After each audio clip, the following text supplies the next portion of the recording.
Okay, so after a long, long, long season of American Crime Story, uh, this is the last episode, the verdict, and we all knew this episode was coming.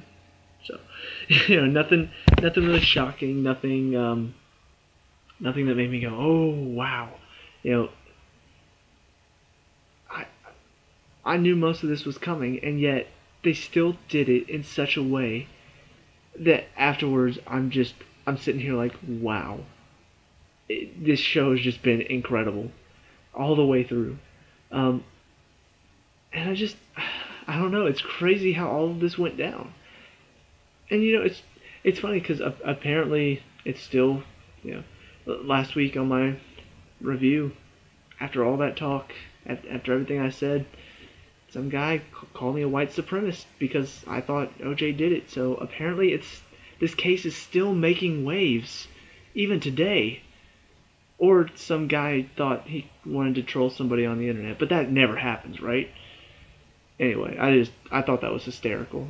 Oh, you're a white supremacist. You think OJ did it? Oh, so Chris Darden's a white supremacist too. Supremacist. I don't know why supremacist.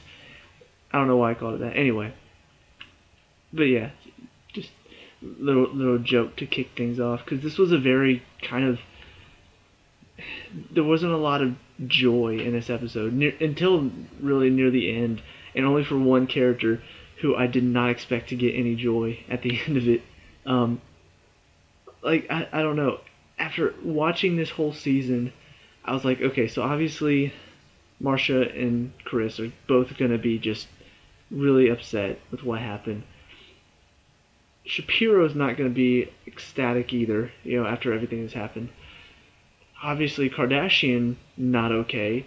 Uh, I didn't think Cochran was going to be completely okay either because I did, especially after what Darden said to him in the hallway, where he was like, oh, it was a war and you fought a good fight and I'm willing to welcome you back into the community. He's like, I never left, and kind of gave him a little spiel about this didn't do anything. It's not. I know what you're fighting for, but this doesn't do it. All it does is just make way for more rich people who live in Brentwood to get away with crimes.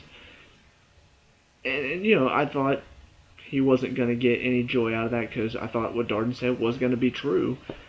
And then I honestly thought OJ was going to be the one who just kind of, yeah, I'm out of jail, guys, let's party, woo! And at first he did. But then at the end of it, especially after Bob Kardashian left the party, he started to realize things aren't okay. Like, I got out, but, he comes home to this crowd of angry people who are just upset. These signs saying, go back to jail. And then his best friend in the world pretty much turns his back on him because he feels like they won, but did they really? Like you can just see the look on his face. And so ultimately he's left unhappy. And the only one was, like I said, I thought Cochran was going to be one of the ones that was left frustrated that nothing really changed. Something did change. And it wasn't necessarily like, it's something that it looked like may have taken maybe another year to really, but it did shine the light on the brutality of the LAPD and the fact that they were more forceful, more, what's the word? They were not being fair between the two whites and blacks. They were nicer to the white people than they were to the black people. Black people they were beaten, they were arresting unfairly. All of that came into the light, even to the point where Bill Clinton got on the TV, and I think this was true. I didn't look it up. I probably should have, but even to the point where the president gets on the TV and says, "We need to make a change about this." So I was really surprised that out of all the people, everybody had a bad time, including OJ, except for Cochran. And honestly, I'm not sure I'm okay with that. Like, not that not that I actually am a white supremacist who, the LAPD shouldn't be called out. No, LAPD obviously were idiots, and what they were doing was extremely wrong. But Cochran is like the most despicable person on this show. Everything he does was so manipulative and just dirty, underhanded tactics in the courtroom that honestly I didn't want him to be a winner. Even if they, obviously I wanted them to shine the light on what the LAPD did, but it's like Cochran was the one that got the credit for it. I'm like, that's not okay with me. I don't like that. It's frustrating that out of all the people who could have ended up happy at the end of this, he's the one that gets to be happy. That's disappointing. Even gonna go a bit more in order now as far as the episode went, but the opening state or the closing statements that they opened this episode with, ironic. The first two, Marsha and Chris get up there and they start talking, and it sounds really good. Like Marsha's bringing up all of these good points about the evidence, about how Cochran one point was saying, oh, the LAPD are bumbling morons. The next second they're saying, oh, they're geniuses who pulled off this elaborate framing. Darden gets up there and starts talking about how it's not about the racial stuff used in this case. It's not, all that stuff is very true, but that's not what this is about. It's about a man who murdered his wife and another man. That's what this case is about. And then Cochran gets up there, and as soon as they were done, I'm like, all right, here we go. And sure enough, he gets up there and showboats. He uses all of these compelling words. He gets up in their faces and is just talking so passionately and called the prosecution just what they did disgusting. And I'm just like, I want to punch you in the face. Like, I'm surprised. I am honestly enormously surprised that through all of this, Darden never once hit Johnny Cochran. I was waiting for it. The one episode where Cochran was like, you should hold me in contempt of court, I was waiting for him to just slug him because of the way he was just talking down to him, demeaning him, laughing at him. I'm just like, Darden, get a hit in. Just punch him one good time. Because he is a despicable lawyer. And sad part is, I found out afterwards, I didn't actually look up any of the where they are now except for the judge. I was curious in the last episode to see what happened after all of this to him, and I think Mark Furman. But turns out Johnny Cochran died in 2005, I believe. They had that final scene where they show all of the people and where they are now, what happened after the case. And so when I saw that, I'm like, oh, this whole time I've been talking bad about a dead man. I feel a little bit bad now. But yeah, just all respect to the dead. That's not my point here. My point is everything that he did in this case was just very underhanded and very ultimately disgusting when you really think about it. As I said before, I'm glad that what happened with the LAPD, I'm glad all of that got shown, that people started to make a change, and honestly now I hope it's better. I live in Georgia, so I can't speak and say, oh yeah, things are great now. I hope it is better though. Like, I hope this case did change some of that. But like I said, the fact that Cochran is the one who gets the credit for doing this, that he's the one that brought it out into light, everybody's celebrating him. I'm like, if it were anybody else, I'd be like, yes, okay, that's good. But because it's Cochran, I'm like, oh, that's frustrating. So anyway, moving on from that, what else? So, this episode was an hour and a half long. About halfway through this hour and a half, the verdict was reached.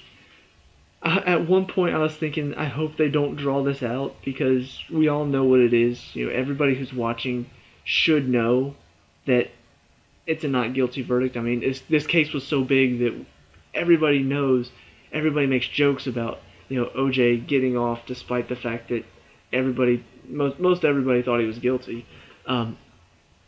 So I was like, I hope they don't stretch it out.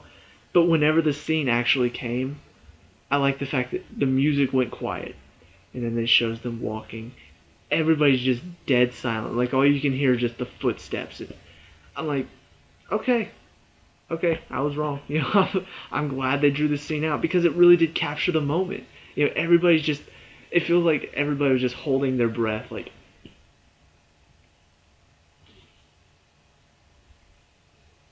I'm waiting for somebody to just all of a sudden gasp for air because they've been holding their breath for so long. It was a great scene. It really did just show kind of the intensity of how it actually was. You know, I'm sure everybody was sitting there just waiting and waiting. Um, Although I am kind of curious to see, like, did Marsha and Chris actually at one point think, okay, so maybe they did come back with a guilty verdict? Because honestly, you know, I knew that obviously not guilty was coming, but it seemed like both of them on the defense's side, they're like, oh, it can't be a guilty verdict. Like it would take an hour for them to process all the papers, and they have a lunch break. And then on the prosecution side, they're like, statistically, when juries come back this fast, it's a guilty verdict. So I wonder if both of them actually did think that they had the case won. Like both of them suspected that this fast result can only be good for us, right? Um, but I wish they had shown a bit more of the jury debate, because I guess they showed us enough for us to get a general picture of what happened. You know, you've got a jury of 12 people, and only two of them were white, and so when they're reading off the initial tally, you've got 2 guilty votes and then 10 not guilty votes. And so every time guilty was read, like everybody in the room looked at one of the 2 white jurors, and then they start debating it. They start talking about it. Uh, it was kind of interesting to see. There were a couple people on the jury that were just like, clearly they had a bias against the LAPD and just wanted to see this case won for their rights and for for them, and it had nothing to do with OJ and what he did. And then there were a couple people who were like, look at the evidence, So I am curious to see how many of these people did vote based on emotion, and then after the fact that after that, the 2 jurors that did vote guilty, I wonder if they honestly just thought, you know what, there's no way that this is ever going to end. Like I wonder if they were honestly just, I can't take this anymore. Like I can't take being in here anymore, and there's no way we're going to turn this around. There's no way that I can convince these people otherwise because they're just so stubborn and set in thinking about themselves. There's no way.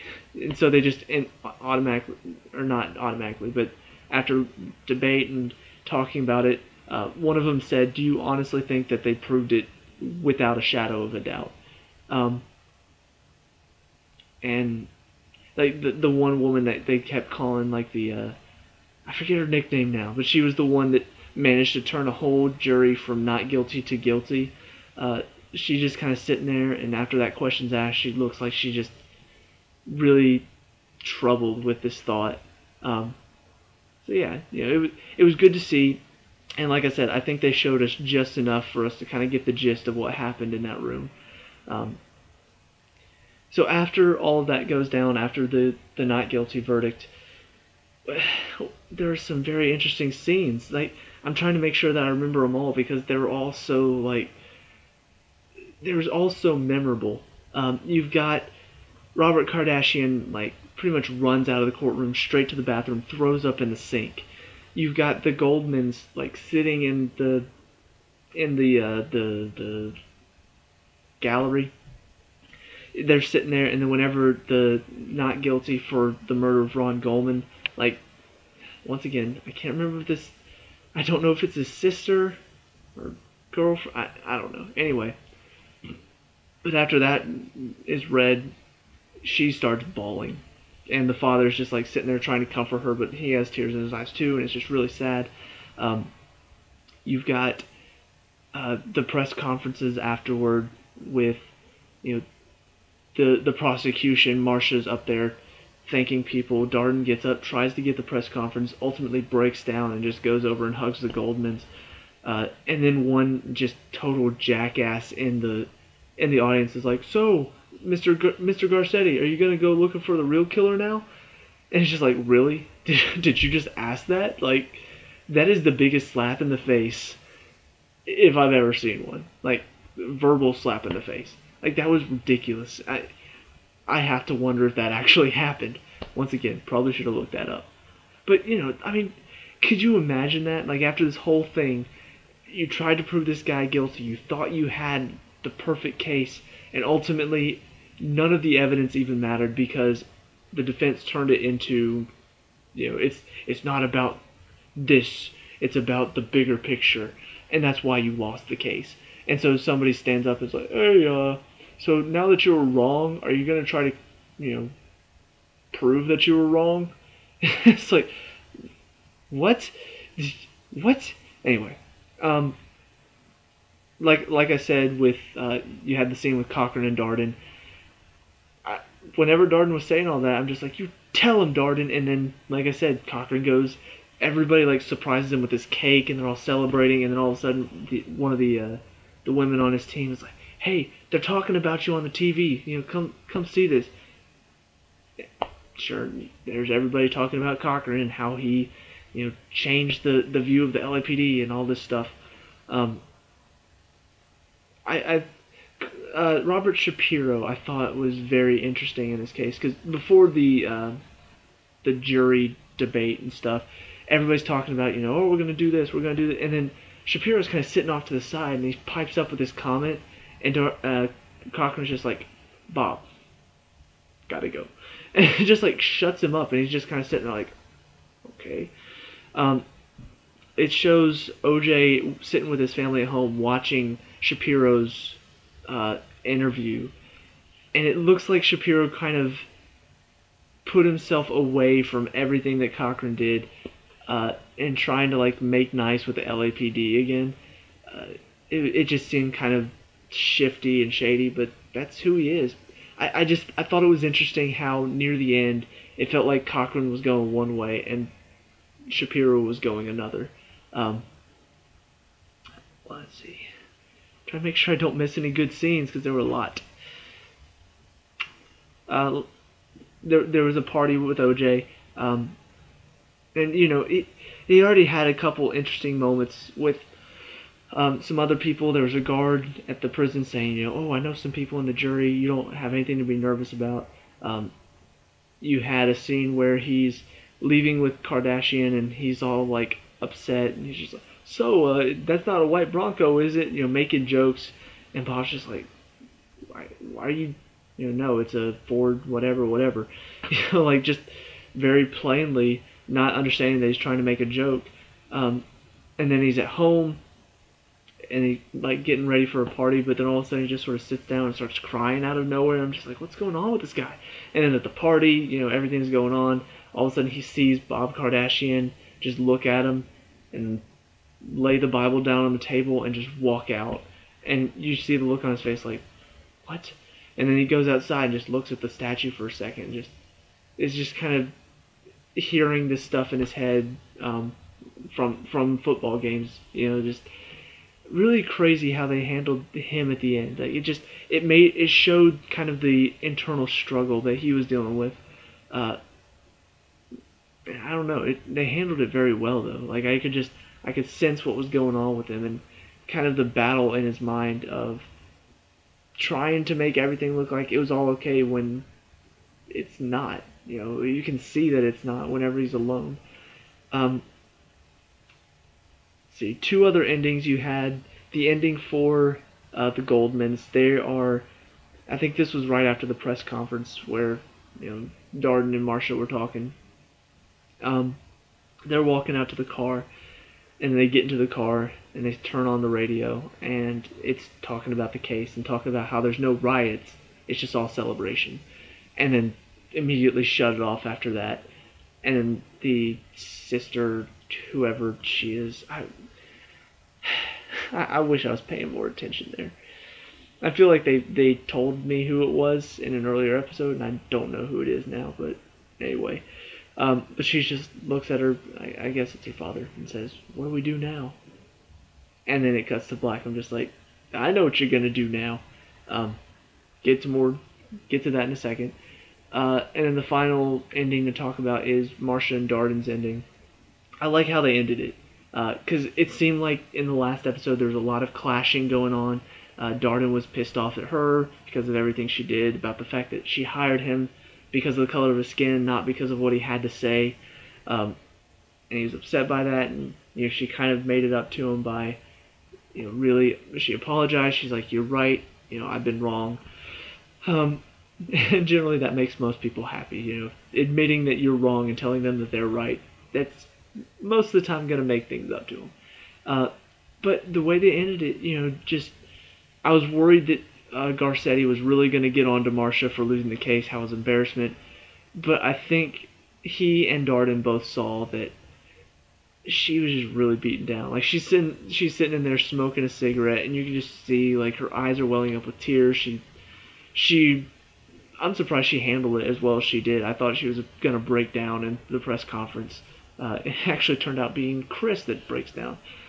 But the final scene is just them, talking about. She finally opens up to him, tells him her story after he says, "I'm done. I don't think I can do this anymore." So yeah, it was a very good ending for them, and shows that it kind of shows the friendship that they had at the end. And then the final scene to talk about, obviously, is the what happened after. I should have known they were going to do this, but for some reason I didn't. Because most of the time, whenever they have these true story, whether it's this movie is based on a true story, whatever, they're like, okay, so this person did this person went on to do this person went on to do this. And so they started showing all of it. They showed Marcia, what she's doing now, Darden, what he's doing now, Cochran, Kardashian. Very interesting to see that Kardashian and OJ didn't, they stopped talking after that. And he actually came out and said he wasn't sure that OJ was innocent. I was like, wow, that's very interesting. I mean, obviously they were trying to show that in those final few scenes with him, that he wasn't okay with what happened. The one, though, that really stood out to me is the Goldmans. I've said before, I knew that they went and did a civil case and actually won against OJ. I wish they had shown that, just because I wanted to know how they won. But the important thing is, they said, they tried him in a civil case for the wrongful deaths and won. Wrongful deaths of Nicole Brown and Ron Goldman. They were entitled to $33 million. I'm like, see, that's good. It shows that in the end, justice wins. They get what they deserve, but only received $500,000. I'm like, are you freaking kidding me? What? Because I heard they won the civil case, and I'm just like, okay, so what does that mean? They were entitled to $33 million. I'm like, okay. And then they only received $500,000. I'm like, so pretty much in the end, OJ just won everything. Even though he lost the civil case, he won everything. And that final tidbit, they're talking about how after, the other thing, I totally forgot this until right now, they showed Nicole's parents, and they tried to get custody of the kids. OJ won that battle too, and he took them and moved them out of California. And then, they talked about how he went and stole some memorabilia out of some store, some sports memorabilia, and ended up getting, I think, maybe it was 33 years in prison. I think it was 33, because I'm worried that I'm thinking the 33 million and putting it there, but I know it was 30-something years in prison. And then it pops up, it shows just his face with kind of a little smug look on his face, and says he's eligible for parole in 2017. And all I can think is, he's gonna get it. I know that's weird, but I feel like that's kind of what the show is trying to show us. I've asked, what's the point of the show? What's the moral of the show? I think they showed it right there at the end. Not only did he get the not guilty verdict, but ultimately he won a lot more than just that. You know, it wasn't even about him in the end. Cochran went into this case not even thinking about winning for him. It was winning for the rights, for the wrongful convictions that the LAPD do, all of that stuff. It was all about race for Johnny Cochran. It wasn't about OJ. It wasn't about whether or not OJ did it. It was about getting a black man off, because of the color of his skin. Like, that was the important part for Cochran. So ultimately, OJ, like, kind of lucks out getting Cochran on his defense team. Because I don't know if I've said this before. I know my mom has said it to me several times when we've been watching this. But if they didn't have Cochran on that defense team, never would have happened. Like, he was just that shrewd. And his skills as a defense attorney were that good. So if they had not gotten him on the team, one, it wouldn't have been about race, because Shapiro was saying the whole time, oh, this is not a case, this does not involve race at all. So it would not have been about race. OJ probably would have gotten convicted of, gotten a conviction of guilty, because all the evidence was stacked up against him. But because Cochran came in, changed the rules of the case, changed it around a bit, managed to get a not guilty verdict. And then on top of that, OJ goes on, and it's almost like from there, things just never went wrong for him. Like, even after, ultimately, yeah, he did end up back in jail, but was supposed to pay $33 million, only paid $500,000. Really shouldn't have gotten the kids after what happened. Got the kids, moved them away from Nicole's parents, ended up in jail, is up for parole next year. He's got a 33-year sentence that happened in, I don't know when, but let's say it happened 2 years after this, 98, 97, something like that. He should be in there till at least 2000 and, come on, math person, 2028, or no, I'm an idiot, 2031. He should be in there until at least 2031. He's about to be up for parole next year. 14 years too early. It's almost like this show wants to make a point of, just because he's famous, things are just always going his way. I wonder if they're trying to call attention to that. I wonder if they're trying to say, look, we can't let this happen just because he's famous. That's not right. What happened here is not right. Let's do something about it. What are you going to do about it? Maybe I'm completely reading this wrong, but just the way they set it up, everything that happened, it really did feel that way. It felt like that's what they're leading up to, that all of this happened, all of this went OJ's way, but not because he didn't do it. It was because of something else. Whether or not he actually did it, he was able to become innocent because of a completely unrelated factor to the murder. He ends up having to pay $33 million, but doesn't do it. He only pays $500,000. The kids, the 33-year sentence that ultimately looks like it might be cut short, all of this is just going his way. What are you going to do about it? Does this frustrate you? It frustrates me to no end. It has nothing to do with the color of his skin. It's just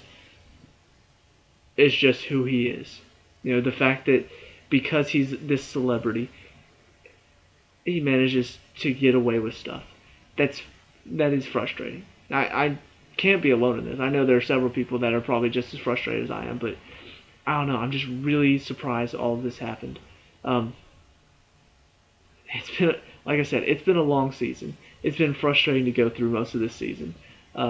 Just seeing how twisted this case became. Before I get into my final thoughts, one final tidbit that just, I felt like it was, I don't know. I don't know why this was thrown in there, but it was just funny to me. F. Lee Bailey, the old guy that did the North Carolina thing, he actually got disbarred for using, underhanded tactics, and Shapiro testified against him. I was like,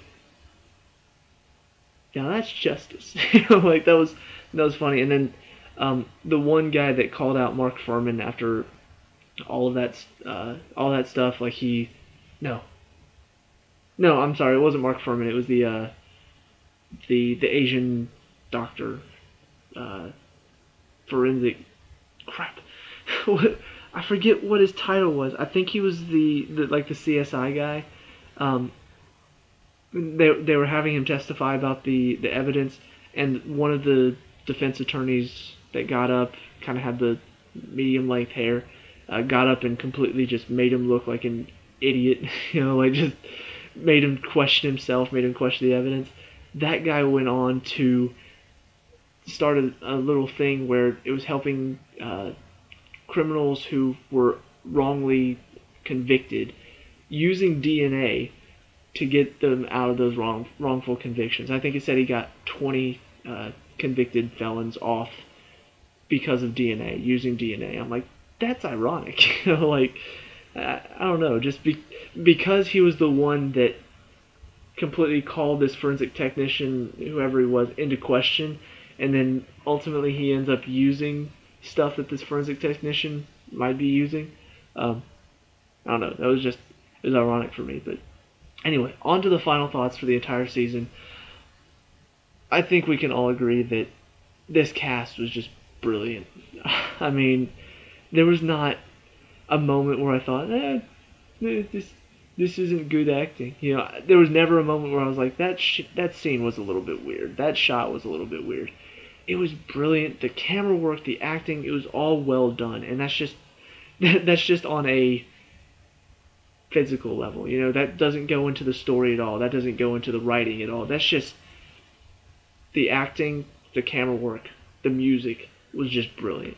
In fact, the most one of the best examples I think I can bring up for this is the final, when they were showing all the what happened afterwards. They had like the kind of little dramatic piano music playing.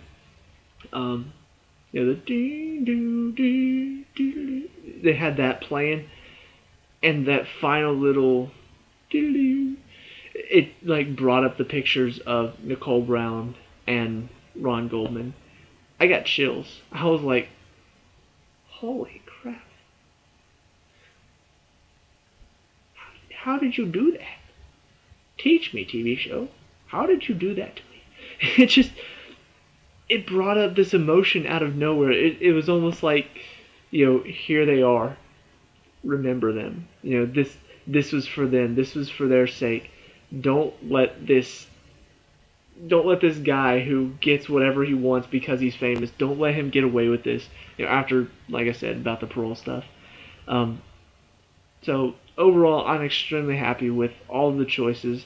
Even the one that kind of stood out to me is the one I was a bit worried about, David Schwimmer. You know, at first I was like, just seems like he's Ross. He really did come along, and these past few episodes really showed exactly what he could do. You know, it showed the true turmoil that was going through Bob Kardashian at the time. You know, just really brought it. Really enjoyed his performance, and just everybody overall did a really good job.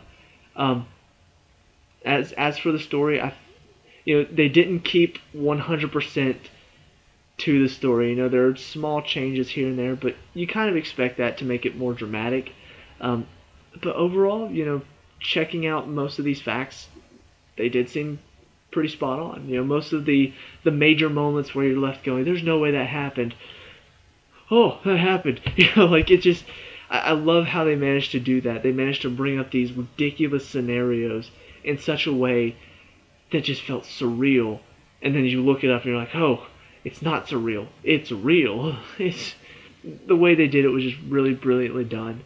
And they managed to make this story, which was a true story, they managed to make it so dramatic and just, you know, enjoyable that I can't wait to see what they do next. But I think that's, you know, final thoughts overall. I am a bit worried about American Crime Story Season 2. You know, obviously, it has been renewed for a new season from what I've read. But my question is, what case? Because honestly, one of the things that made this case so good is one, what it did ultimately for, like the whole LAPD thing and how they were treating black people and all that stuff. That made a good narrative because we got to see kind of what happened there and how this injustice that was going on ends up being righted by this case. So in the midst of all of this stuff where these families are heartbroken because who they believe is their, who most people believe their children's killers are, just walked free.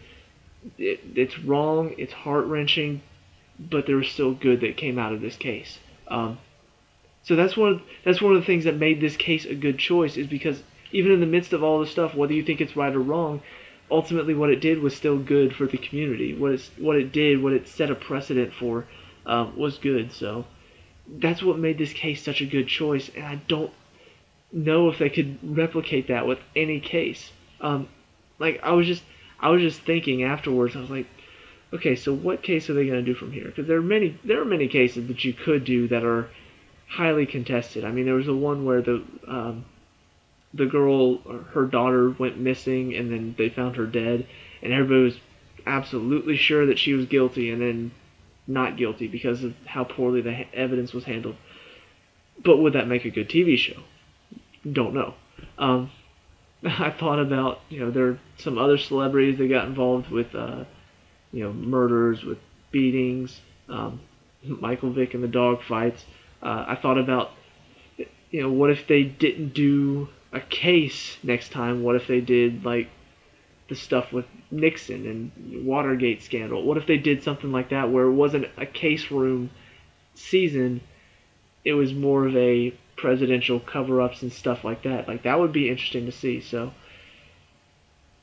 I guess my point in all of this is that there are different things that they can do for the next season, but overall, based on this first season, I believe no matter what they give us, no matter what case they choose, I'm happy. I am extremely happy to see what they're going to choose, and I trust that whatever case they choose, whoever's working on it, I believe they're going to do a good job, because they did a great job with this first season.